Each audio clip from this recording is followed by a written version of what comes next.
लगभग 2 दशकों का बाज़ार का गहरा और लंबा अनुभव रखने वाले देश के दिग्गज म्यूचुअल फंड्स में से एक कोटक म्यूचुअल फंड के senior EVP Pankaj Tibrewal sir हमारे साथ कार्यक्रम में हो रहे हैं शामिल।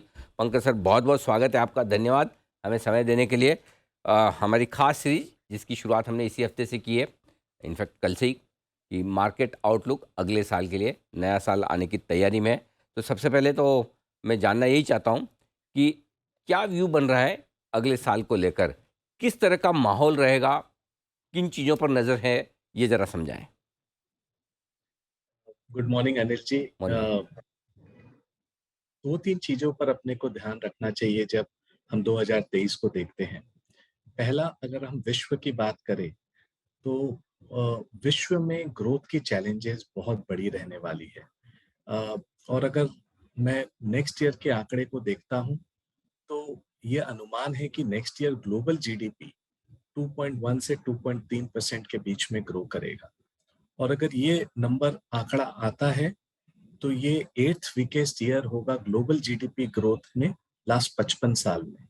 और अगर मैं जीएफसी और पेंडेमिक को हटा दूं तो ये one of the weakest global year रहेगा ग्रोथ के लिए।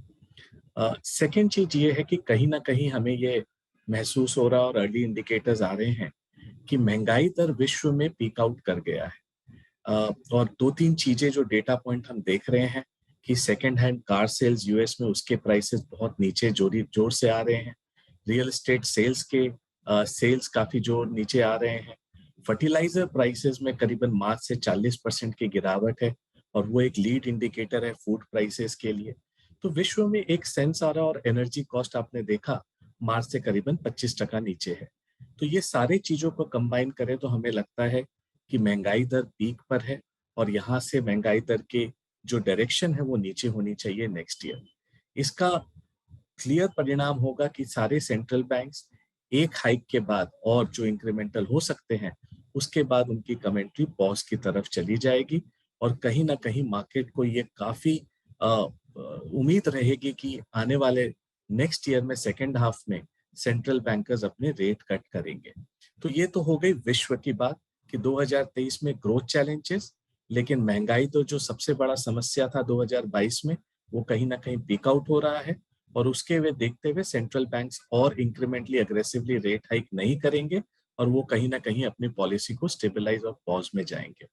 अगर मैं इंडिया की बात करूं तो क्लियरली जो उत्साह मैं एंटरप्रेन्योर्स में देख रहा हूं वो काफी साल 10-12 साल के बाद दिख रहा है।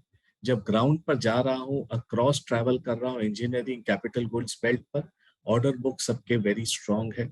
और कहीं ना कहीं जो गवर्नमेंट ने लास्ट 2-3 साल में देश में कोविड के समय जो स्टैंड लिया उसकी बेनिफिट आज हम देख रहे हैं। और कल की जो महंगाई दर के नतीजे आए, जो आंकड़ा आया उसमें ये क्लियरली देखा कि महंगाई दर भी नीचे इंडिया में आना चालू हो गया है।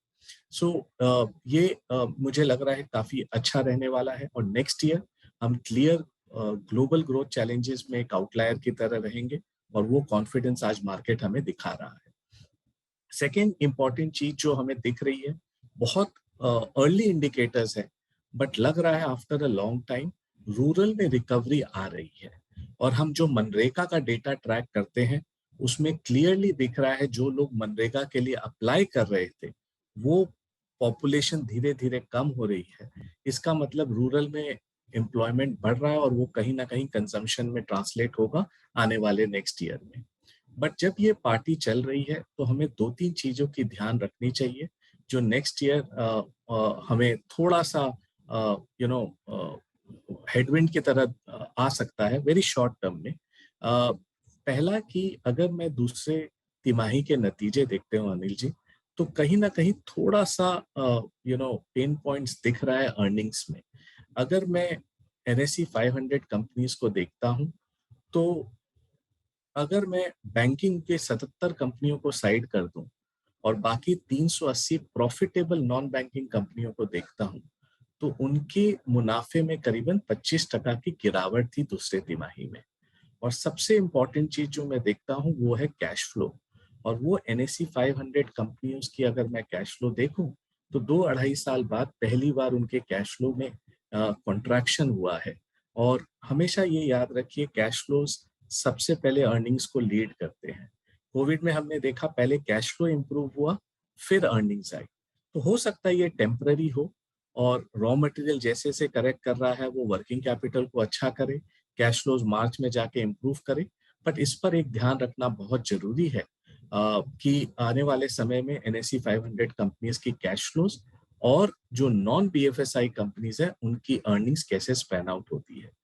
तीसरी चीज़ है जो लास्ट 20, 25, 30 दिन से हम गैदर कर रहे हैं कि ग्राउंड में कंज्यूमर डिस्क्रिशनरी में काफ़ी स्लो डाउन है। और जब मैं डिटेल में जा रहा हूँ तो ये पता चल रहा है कि 44 वेडिंग डेज़ हैं नवंबर से लेके फरवरी एंड मार्च तक। लेकिन उसमें से खाली 11 दिन ही नवंबर-दिसंबर में है और 33 दिन करीबन जनवरी, फरवरी और मार्च की तरफ है। तो कहीं न कहीं वो जो वेडिंग का हम एक्सपेक्टेशन कर रहे थे, वो आगे जाके मे बी 4th क्वार्टर में थोड़ा स्पिल ओवर होगा। बट कहीं न कहीं अक्रॉस कंज्यूमर डिस्क्रिशनरी में थोड़ा सॉफ्टनेस हमें फीडबैक आ रहा है डीलर, डिस्ट्रीब्यूटर से कि थोड़ा कंजम्पशन में सॉफ्टनेस है। और प्लस 4th चीज़ जो वैल्यूएशन है, वो आज के दिन अगर हम देखें तो अपने लॉन्ग टर्म एवरेजेस से भी महँगे हैं और अगर विश्व में देखें तो वर्ल्ड और ईएम मार्केट से हम काफ़ी महँगे हैं। तो कहीं न कहीं ये 4-5 चीज़ों को देख के चलनी चाहिए और हमारा ये मानना है कि next year bottom up stock picking एक अच्छा स्ट्रैटेजी रहेगा rather than only top down macro view. और यहाँ सेक्टर रोटेशंस बहुत फास्ट हो रहे हैं, तो इसमें थोड़ा-सा केयरफुल होके चलना चाहिए। Very near term, medium to long term as आप जानते हैं कि हम एक बहुत पॉजिटिव ट्रैजेक्टरी की तरफ से भारत इकोनॉमी की तरफ से गुज़र रहा है और यहाँ वेल्थ क्रिएशन का स्कोप बहुत ज़्यादा है। बट जब पार्टी चल रही रहती है, तो हम सबको थोड़ा सतर्क रहना चाहिए और थोड़े जो अ, अपने साइड में रेड फ्लैग्स आ रहे हैं, उस पर भी ध्यान रखना चाहिए। परफेक्ट, बिल्कुल सही बात है। तो ये सारे के सारे ट्रिगर्स हैं जो ग्लोबल मार्केट्स के लिए भी हैं और हमारे अपने मार्केट्स के लिए भी, जो आपको 2023 में ध्यान रखने हैं। ये सर ने एकदम अच्छे से बता दिया। अब सर, मार्केट आउटलुक, किस तरह का प्रदर्शन मार्केट का रह सकता है? कब मौके मिलेंगे खरीदारी करने के, नया पैसा लगाने के, वो समझाएँ? अ, अनिल जी, हमें लगता है कि एसेट एलोकेशन को डिस्टर्ब नहीं करना चाहिए ओके। और हम हमेशा यही बोलते हैं कि टाइमिंग मार्केट में करना बहुत मुश्किल है। अ, आज के दिन हमें लगता है कि रिस्क रिवॉर्ड अ, बैलेंस पर है, बहुत अट्रैक्टिव भी नहीं है, बहुत अगेंस्ट भी नहीं है। तो आप जो अपने asset allocation neutral weight equities को चला रहे हैं, उसको चलाइए। अगर कोई भी व्यक्ति के पोर्टफोलियो में इक्विटीज़ बहुत ज़्यादा ओवरवेट है, तो वो थोड़ा-सा अपने इक्विटीज़ को कम कर सकते हैं या बहुत अंडरवेट है तो वो इक्वल वेट ले जा सकते हैं। बट नेक्स्ट ईयर अपने रिटर्न एक्सपेक्टेशंस को सबड्यूड रखिए क्योंकि हम 2-3 साल के एक स्ट्रॉन्ग इक्विटी मार्केट के रन से आ रहे हैं। 2024 में इलेक्शन भी है, तो कहीं न कहीं second half of the year में लोगों में टॉक स्टार्ट होंगे कि इलेक्शन में क्या है, क्या नहीं होगा, वो मार्केट पर थोड़ा-सा इम्पैक्ट कर सकता है। और फ़रवरी में हमारे यहाँ बजट है, तो थोड़ा-सा अब आप देखेंगे कि मार्केट में थोड़ा-सा नर्वसनेस उसके कारण भी हमेशा रहता है कि बजट में क्या आ सकता है, क्या नहीं आ सकता है। तो ये सब को लेके हमें लगता है कि अर्निंग्स थोड़ी सबड्यूड रह सकती है 2023 में। बट जो भी आज निवेश करें, हमारी यही सलाह है कि आप 1 साल 6 महीना ना देख के करें। आप इसे 3 से 5 साल की अवधि के बिना आप आज के मार्केट में ना आवें, ना तो हो सकता है कि एक ये डिसअपॉइंटमेंट हो आपके लिए और आप क्लियर अगर 3-5 साल की अवधि को लेके आए, अपने एक्सपेक्टेशन को नेक्स्ट 6-8 महीने के लिए कम रख के चलें, तो मार्केट आपको बहुत रिवॉर्डिंग मिलेगा। ये हमारा आप सबसे और आपके दर्शकों से एडवाइस है। हाँ, ये बात तो सही, 3-5 साल का व्यू रखें और अगर साल भर में ही पैसा बन जाए तो और अच्छा, है ना? जल्दी बने तो ज़्यादा बढ़िया है, लंबा सोचकर, और छोटा सोचे, ना बने तो फिर तकलीफ होती है। तो इसलिए ये बिल्कुल परफेक्ट कहा है पंकज सर ने। अच्छा सर, ये बताएँ फिर, कौन से ऐसे आपको लगता है थीम्स हैं, सेक्टर्स हैं, जहाँ निवेश के मौके ढूँढने चाहिए? अनिल जी, जैसे हम बता रहे हैं कि एक इंडिया एक अलग दौर से निकल रहा है। मैन्युफैक्चरिंग में 10-12 साल बाद हमें ट्रैक्शन दिख रहा है और ये खाली इंडिया कैपेसिटी यूटिलाइजेशन के कारण नहीं है जो 17 क्वार्टर हाई पर है। अ, सारे एंटरप्रेन्योर से जब आप बात करो तो China plus now Europe plus कहीं ना कहीं ये अपॉर्चुनिटी हमें प्रोवाइड कर रही है और प्लस जो पीएलआई स्कीम में काम हो रहा है उसके कारण हमें लगता है कि मैन्युफैक्चरिंग 10-12 साल बाद रिवाइवल स्टेज पर है और केपेक्स रिवाइवल स्टेज पर है और ये नेक्स्ट 3 से 5 साल की थीम हो सकती है। इन बिटवीन आपको थोड़ा वॉलेटिलिटी दिखेगा, बट दैट इज़ ओके।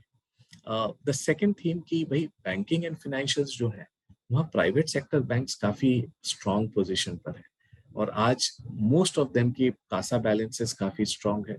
तो बढ़ते हुए ब्याज दर में उनको काफ़ी बेनिफिट होता है बिकॉज़ लोन्स तो रिप्राइस हो जाते हैं, लेकिन डिपॉजिट्स को टाइम लगता है रिप्राइस में और उनकी मार्जिन्स एक्सटेंड होती है। तो प्राइवेट सेक्टर बैंक्स एक अच्छे स्पॉट पर है। तीसरा हमें लगता है डिफेंस पर बहुत बड़ा काम हो रहा है और जिस तरह जियोपॉलिटिकल सिचुएशन है वो जल्दी से इम्प्रूव होने वाला नहीं है विश्व में और कई सारी इंडियन कंपनियां, हम पहले सोचते थे कि गवर्नमेंट ही उनके कस्टमर है, बट इंक्रीमेंटली लास्ट 4-5 महीने से हम देख रहे हैं कि विश्व के अलग अलग नेशंस इंडियन कंपनीज को ऑर्डर दे रहे हैं। अभी आप पे पता है कि अर्मेनिया और अजरबैजान के बीच में युद्ध चल रहा है। अब अर्मेनिया ने इंडियन कंपनीज पर ऑर्डर दिया है, जो मतलब एक आश्चर्यजनक चीज है। तो एक ग्लोबल मार्केट, एक्सपोर्ट मार्केट हमारे लिए खोल रहा है। और चौथी थीम अगर हम देखें तो क्लियरली कहीं ना कहीं इस क्वार्टर, इस तिमाही के बाद आईटी एक अट्रैक्टिव प्रोपोजिशन हो सकता है बिकॉज वैल्यूएशंस काफी करेक्ट हो गए हैं। ये साल आईटी के लिए बहुत खराब रहा क्योंकि ग्लोबल चैलेंजेस रहे और कहीं ना कहीं रेवेन्यू ग्रोथ सबड्यूट का अनुमान रहा है। बट इस क्वार्टर के बाद, इस तिमाही के बाद जब हम एक और डाउनग्रेड साइकिल देख लेंगे तो आईटी सेक्टर 2023-24 के हिसाब से काफी अट्रैक्टिव हो सकता है। Last but not the least, auto sector पर भी हमारा ध्यान पॉजिटिव है क्योंकि हमें लगता है कि बहुत साल के लो बेस के बाद वो रिकवर कर रहे हैं, चाहे वो पैसेंजर व्हीकल हो, कमर्शियल व्हीकल हो, सब में हमें ट्रैक्शन दिख रहा है। और प्लस ऑटो एंसिलरी कई सारे जो सेक्टर्स हैं वो भी काफी अट्रैक्टिवली पॉइज्ड हैं। बट 2023 का ये थीम रहेगा कि आप बॉटम अप फोकस करके, bottom up strategy, stock picking पर फोकस करके चले और स्टॉक स्पेसिफिक अप्रोच रखें क्योंकि मार्केट या तो साइडवेज रहने वाला है या स्लाइड नर्वस रहने वाला है बिकॉज काफी सारे इवेंट्स रहेंगे नेक्स्ट ईयर। तो बॉटम अप ही अपने को वेल्थ क्रिएट करेगा नेक्स्ट ईयर 2023 में। के तो ये सारे के सारे सेक्टर्स हैं जहां पर आपके लिए है निवेश के भरपूर मौके। पंकज सर की तरफ से सर बहुत बहुत धन्यवाद समय देने के लिए। और एक बार थैंक यू। आपको, आपकी पूरी टीम को, आपके सभी निवेशकों को जो कोटक म्यूचुअल फंड के इन्वेस्टर्स हैं, उनको नए साल की बहुत बहुत शुभकामनाएं sir. Thank you Anil ji, और आपको, आपके सारे व्यूअर्स को और पूरी जी बिजनेस की टीम को हमारे तरफ से नए साल की हार्दिक शुभकामनाएं। जी, 2023 सबके लिए बहुत अच्छा हो, ये हम आशा करते हैं। Thank you sir, thank you so much.